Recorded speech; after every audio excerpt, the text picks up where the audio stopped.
नमस्कार विद्यार्थी मित्रांनो. आज आपण या व्हिडिओमध्ये मुंबई उच्च न्यायालय जे आहे यामध्ये भरती सुरू झालेली आहे आणि त्या भरतीसाठी आज आपण शिपाई, हमाल आणि लिपिक या पदासाठी महत्त्वाचे असणारे 25 प्रश्न सामान्य ज्ञानचे या व्हिडिओमध्ये घेत आहोत. हे सर्वचे सर्व प्रश्न खूप इम्पॉर्टंट असणारे प्रश्न आहेत. आपल्याला यावरती बॉम्बे हायकोर्टमध्ये जे काही महत्त्वाचे प्रश्न असतात ते सुद्धा प्रश्न घेतलेले आहेत आणि 2014 मध्ये जी भरती झाली होती त्यातील सुद्धा काही प्रश्न आपण ॲड केलेले आहेत. या व्हिडिओची जर आपल्याला पीडीएफ डाउनलोड करायची असेल तर नोकरी इन्साइडर या नावानं आपलं टेलिग्राम चॅनल आहे. सोबतच आपलं व्हॉट्सअप चॅनल देखील आहे. त्या दोघांच्याही लिंक्स तुम्हाला डिस्क्रिप्शनमध्ये दिलेल्या आहेत. त्या ठिकाणी जाऊन आपण ह्या व्हिडिओच्या पीडीएफ डाउनलोड करून ठेवा. आणि चॅनलवरती जर नवीन असाल तर लगेच आपल्या नोकरी इन्साइडर यूट्यूब चॅनलला सबस्क्राईब करून ठेवा.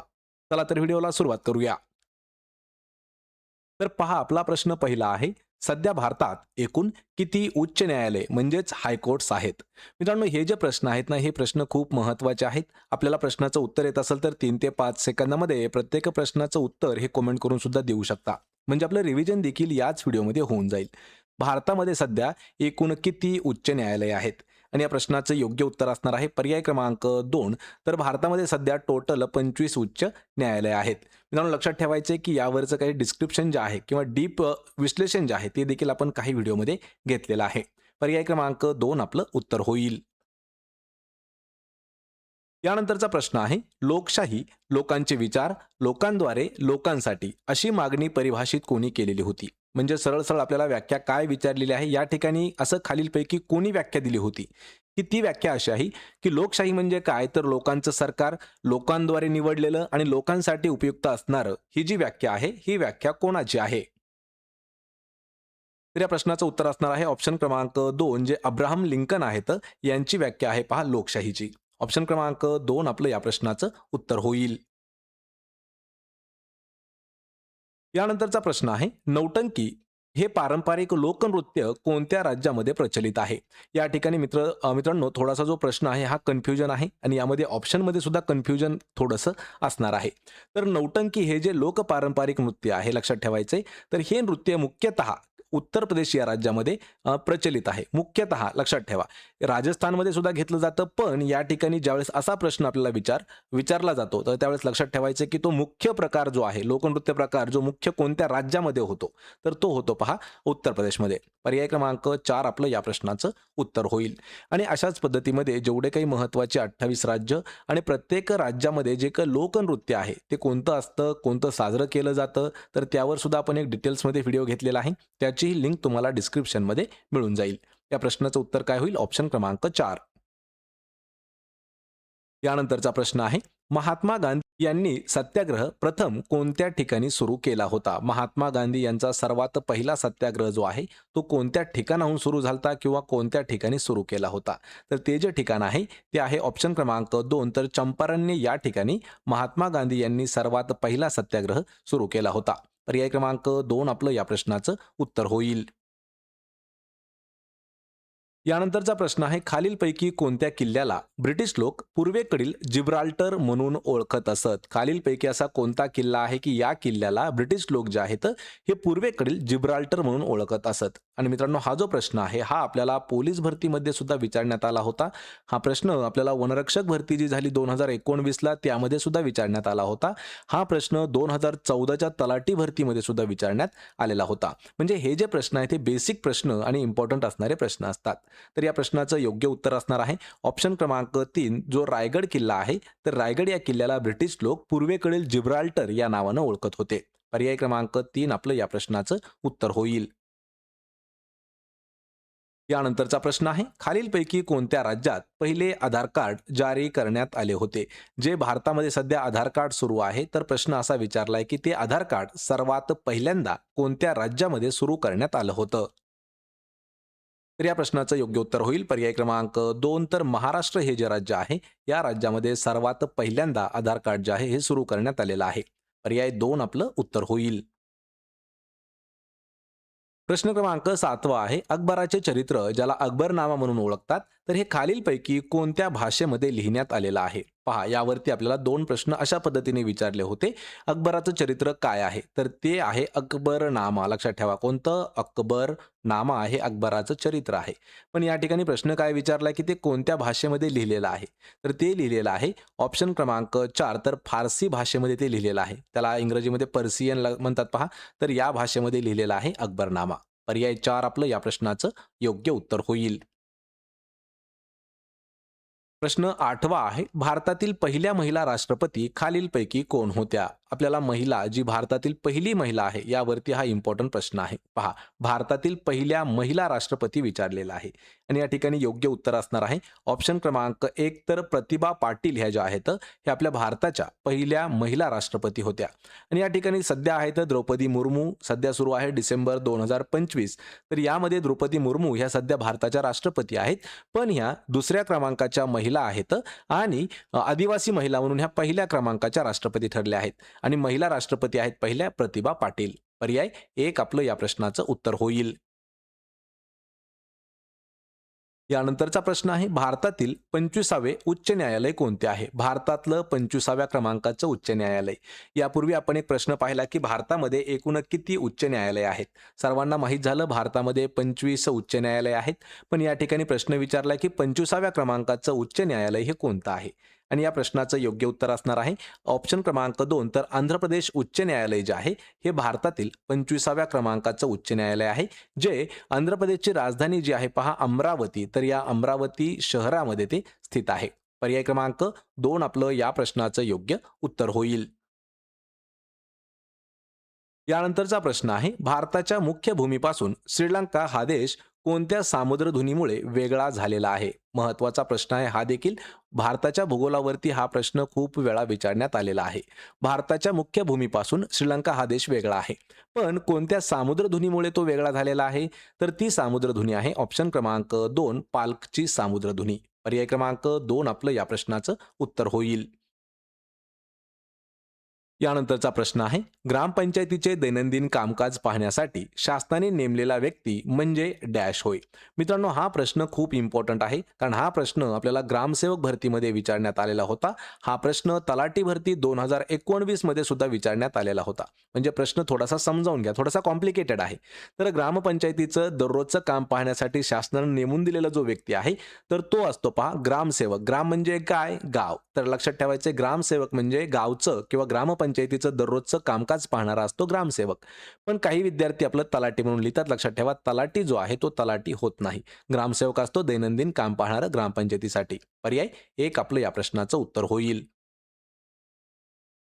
यानंतरचा प्रश्न आहे, पुणे जिल्ह्यातील जुन्नर जवळ खालीलपैकी कोणता किल्ला स्थित आहे? पहा, या ठिकाणी थोडंसं प्रश्न महत्वाचा आहे. पुणे हा जो जिल्हा आहे, हा या जिल्ह्यामध्ये सर्वात जास्त महत्वाचे असणारे किल्ले पुणे जिल्ह्यामध्ये आढळतात.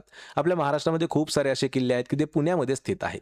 तर पुण्यातील जुन्नर हे जे शहर आहे किंवा जुन्नर जे तालुका आहे, तर या तालुक्याजवळ किंवा या जुन्नर जवळ कोणता किल्ला स्थित आहे? या प्रश्नाचं योग्य उत्तर असणार आहे ऑप्शन क्रमांक 3 तर शिवनेरी हा जो किल्ला आहे, हा पुणे जिल्ह्यातील जुन्नर या जवळ आहे. या शिवनेरी किल्ल्याचं महत्त्व म्हणजे लक्षात ठेवायचं मित्रांनो, 19 फेब्रुवारी 1630 या दिवशी छत्रपती शिवरायांचा जन्म जो आहे, हा जुन्नर जवळील शिवनेरी या किल्ल्यावरती झालेला आहे. पर्याय 3 आपलं उत्तर होईल. प्रश्न क्रमांक 13वा आहे, तत्वज्ञानी राणी म्हणून कोणाचा नाम उल्लेख केला जातो? पहा, तत्वज्ञानी राणी म्हणून कोणाचा उल्लेख केला जातो? हा जो प्रश्न आहे, हा प्रश्न आपल्याला अहमदनगर पोलीस भरतीसाठी खूप वेळा विचारण्यात आलेला होता. जे की अहमदनगरचं नवीन नाव सध्या अहिल्यानगर असं ठेवण्यात आलेलं आहे. अहिल्यादेवी नगर किंवा अहिल्यानगर. आणि तत्वज्ञानी राणी म्हणून लक्षात ठेवा, अहिल्यादेवी होळकर यांचं नाव उल्लेख केला जातो किंवा यांचा उल्लेख केला जातो तत्वज्ञानी राणी म्हणून. पर्याय क्रमांक 4 आपलं या प्रश्नाचं उत्तर होईल. आणि जे अहमदनगर आहे, तर अहमदनगरचं नवीन नाव अहिल्यानगर हे अहिल्यादेवी होळकर यांच्या नावावरून पडलेलं आहे. यानंतरचा प्रश्न आहे, दिल्ली या केंद्रशासित प्रदेशासाठी स्वतंत्र उच्च न्यायालयाची स्थापना ही कधी करण्यात आलेली आहे? दिल्ली हा जो आहे, हा केंद्रशासित प्रदेश आहे, पण त्या ठिकाणी लक्षात ठेवा त्याला मुख्यमंत्री सुद्धा आहे. दिल्लीला मुख्यमंत्री सुद्धा आहे आणि केंद्रशासित प्रदेश सुद्धा आहे दिल्ली. तर या प्रदेशासाठी स्वतंत्र उच्च न्यायालयाची स्थापना ही कधी करण्यात आली होती? तर ते वर्ष आहे 1966. या वर्षी उच्च न्यायालयाची स्थापना ही दिल्ली या केंद्रशासित प्रदेशासाठी करण्यात आलेली होती. पर्याय क्रमांक 3 आपलं या प्रश्नाचं उत्तर होईल. यानंतरचा प्रश्न आहे, पंचायत समितीमध्ये डॅशसाठी 50% जागा राखीव असतात. म्हणजे खालीलपैकी कोणत्या उमेदवारासाठी पंचायत समितीमध्ये 50% जागा ज्या आहेत ह्या रिझर्व्ह जागा असणार आहेत. आणि या प्रश्नाचं योग्य उत्तर असणार आहे ऑप्शन क्रमांक 4. तर ज्या महिला सदस्य आहेत तर त्यांच्यासाठी पंचायत समितीमध्ये 50% जागा ज्या असतात त्या रिझर्व्ह जागा असतात. पर्याय 4 आपलं या प्रश्नाचं उत्तर होईल.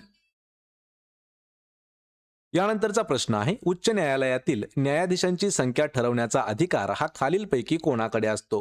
जे हायकोर्ट असतं तर हायकोर्टामधील न्यायाधीशांची संख्या ठरवण्याचा अधिकार हा कोणाकडे असतो? तर या प्रश्नाचं योग्य उत्तर आहे पर्याय क्रमांक 2. जे राष्ट्रपती असतात प्रेसिडेंट ऑफ इंडिया यांच्याकडे अधिकार असतो पहा उच्च न्यायालयातील न्यायाधीश लोकांची संख्या ठरवणे. पर्याय क्रमांक 2 आपलं या प्रश्नाचं योग्य उत्तर होईल. प्रश्न क्रमांक 17 आहे, महाराष्ट्राच्या उत्तरेस डॅश पर्वतरांग आणि त्याच्या पूर्वेस डॅश टेकड्या वसलेल्या आहेत. प्रश्न थोडासा समजावून घ्या. एकाच प्रश्नामध्ये आपल्याला 2 रिकाम्या जागा दिलेल्या आहेत. पहिला प्रश्न काय आहे की महाराष्ट्राच्या उत्तरेस कोणत्या पर्वतरांगा आहेत आणि दुसरा प्रश्न काय आहे की त्याच्या पूर्वेस कोणत्या टेकड्या आहेत. लक्षात ठेवायचे मित्रांनो, महाराष्ट्राच्या पूर्वेस सातपुडा पर्वतरांगा आहे आणि पूर्वेला गाविलगड टेकड्या आहेत. म्हणजेच ऑप्शन क्रमांक 2 आपलं या प्रश्नाचं योग्य उत्तर होणार आहे. हा प्रश्न थोडासा इम्पॉर्टंट आहे कारण पोलीस भरतीमध्ये हा प्रश्न आपल्याला जवळपास 8 ते 10 वेळा विचारण्यात आलेला होता. पर्याय 2 आपलं उत्तर होईल. प्रश्न क्रमांक 18 आहे, भारतीय राज्यघटनेच्या कोणत्या कलमानुसार प्रत्येक राज्यासाठी एक उच्च न्यायालय असणार आहे? हा जो कलम आहे मित्रांनो हा खूप महत्वाचा आहे पहा न्यायालयाच्या संबंधात. तर राज्यघटनेच्या असं कोणत्या कलमामध्ये नमूद करण्यात आलेलं आहे की प्रत्येक जे राज्य आहे त्या राज्यासाठी एक उच्च न्यायालय असणं गरजेचं आहे आणि ते कलम आहे कलम 214. पर्याय क्रमांक 2 आपलं या प्रश्नाचं योग्य उत्तर होणार आहे. प्रश्न क्रमांक 19 आहे, कोणत्या राज्यामध्ये पंचायती राज्यव्यवस्था सर्वात प्रथम अंमलात आणलेली आहे? पहा पंचायत राज व्यवस्था सर्वात पहिल्यांदा कोणत्या राज्यामध्ये सुरू करण्यात आली? तर या प्रश्नाचं उत्तर आहे पर्याय क्रमांक 2. तर राजस्थान हे जे राज्य आहे या राज्यामध्ये सर्वात पहिल्यांदा पंचायती राज व्यवस्था सुरू करण्यात आली होती. पर्याय क्रमांक 2 आपलं उत्तर होईल. प्रश्न क्रमांक 20 आहे, महात्मा गांधी यांना राष्ट्रपिता म्हणून सर्वात पहिल्यांदा कोणी संबोधित केले होते? यावरती आपल्याला 2 प्रश्न तयार होतात. पहिला प्रश्न की महात्मा गांधी यांना किंवा राष्ट्रपिता म्हणून कोणाला म्हटलं जातं? राष्ट्रपिता जे आहेत हे महात्मा गांधी यांचं नाव आहे, लक्षात ठेवायचे, त्यांना म्हटलं जातं राष्ट्रपिता. पण या ठिकाणी प्रश्न काय विचारलाय की हे जे राष्ट्रपिता नाव आहे हे त्यांना सर्वात पहिल्यांदा कोणी दिलं होतं? तर हे राष्ट्रपिता म्हणून त्यांना सुभाषचंद्र बोस यांनी पहिल्यांदा नाव दिलं होतं. ऑप्शन क्रमांक 1 आपलं या प्रश्नाचं उत्तर होईल. यानंतरचा प्रश्न आहे, उच्च न्यायालयाच्या पहिल्या मुख्य न्यायाधीश कोण होत्या? हा प्रश्न खूप महत्वाचा आहे पहा. उच्च न्यायालयाच्या पहिल्या महिला मुख्य न्यायाधीश कोण ठरलेल्या आहेत? या प्रश्नाचं योग्य उत्तर असणार आहे ऑप्शन क्रमांक 1. तर लीला सेठ हे ज्या आहेत लीला सेठ, तर ह्या उच्च न्यायालयाच्या पहिल्या मुख्य न्यायाधीश म्हणून कामकाज त्यांनी पाहिलेलं आहे लीला सेठ यांनी. पर्याय क्रमांक 1 आपलं या प्रश्नाचं उत्तर होईल. प्रश्न क्रमांक 22 आहे, भारतामधील शीत वाळवंट हे जीवावरण राखीव क्षेत्र खालीलपैकी कोणत्या राज्यामध्ये स्थित आहे? पहा शीत वाळवंट. आणि मित्रांनो या प्रश्नाचं उत्तर जे आहे हे खूप साऱ्या विद्यार्थ्यांना माहिती नाहीये, तर या प्रश्नाचं योग्य उत्तर असणार आहे ऑप्शन क्रमांक 3. तर हिमाचल प्रदेश हे जे आहे या राज्यामध्ये आहे शीत वाळवंट जीवावरण राखीव क्षेत्र. पर्याय क्रमांक 3 आपलं प्रश्नाचं उत्तर होईल. यानंतरचा प्रश्न आहे पहा, उच्च न्यायालयाच्या न्यायाधीशांना शपथ कोण देतात? पहा शपथ कोण देत असतात उच्च न्यायालयाच्या न्यायाधीशांना? यावर सुद्धा खूप कन्फ्युजन करणारा हा प्रश्न आहे. आतापर्यंत आपल्याला 2 वेळा हा परीक्षेमध्ये विचारण्यात आलेला आहे आणि उच्च न्यायालयाच्या न्यायाधीशांना शपथ देण्याचं काम जे आहे हे संबंधित राज्याचे राज्यपाल करत असतात. पर्याय क्रमांक 2 आपलं या प्रश्नाचं योग्य उत्तर होईल. यानंतरचा प्रश्न आहे, अर्थशास्त्र या विषयासाठी आंतरराष्ट्रीय नोबेल पुरस्कार देण्यास केव्हापासून सुरुवात झालेली आहे? म्हणजे त्या वर्षापूर्वी अर्थशास्त्र या विषयासाठी नोबेल पारितोषिक देण्यात येत नव्हतं. पण असं कोणतं वर्ष आहे की त्या वर्षापासून आंतरराष्ट्रीय नोबेल पुरस्कार देण्यास सुरुवात झाली अर्थशास्त्र या विषयामध्ये? आणि ते वर्ष आहे ऑप्शन क्रमांक 2, तर 1969 या वर्षापासून अर्थशास्त्र या विषयासाठी सुद्धा आंतरराष्ट्रीय नोबेल पारितोषिक जे आहे हे देण्यात येऊ लागलं. पर्याय क्रमांक 2 आपलं या प्रश्नाचं उत्तर होईल. यानंतरचा प्रश्न आहे, धाबे दणाणणे या वाक्प्रचाराचा खालीलपैकी योग्य अर्थ कोणता आहे? पहा, धाबे दणाणणे हे जे वाक्प्रचार आहे याचा आपल्याला अर्थ सांगायचा आहे. मित्रांनो, मराठी व्याकरणावरील खूप महत्त्वाचा घटक आहे. पहा, वाक्प्रचार, म्हणी, समानार्थी शब्द, विरुद्धार्थी शब्द. तर ते सर्व आपल्याला टॉपिक वाईज जर पाहायचे असतील तर सर्वांच्या लिंक्स तुम्हाला डिस्क्रिप्शनमध्ये प्रोव्हाइड केलेल्या आहेत. तर धाबे दणाणे म्हणजे काय? तर ऑप्शन क्रमांक 1, खूप प्रमाणात घाबरणे किंवा प्रचंड घाबरणे. ऑप्शन 1 आपलं उत्तर असेल. तर मित्रांनो, हे होते महत्त्वाचे 25 प्रश्न जे आपल्याला या परीक्षेमध्ये विचारले जाऊ शकतात किंवा ही जी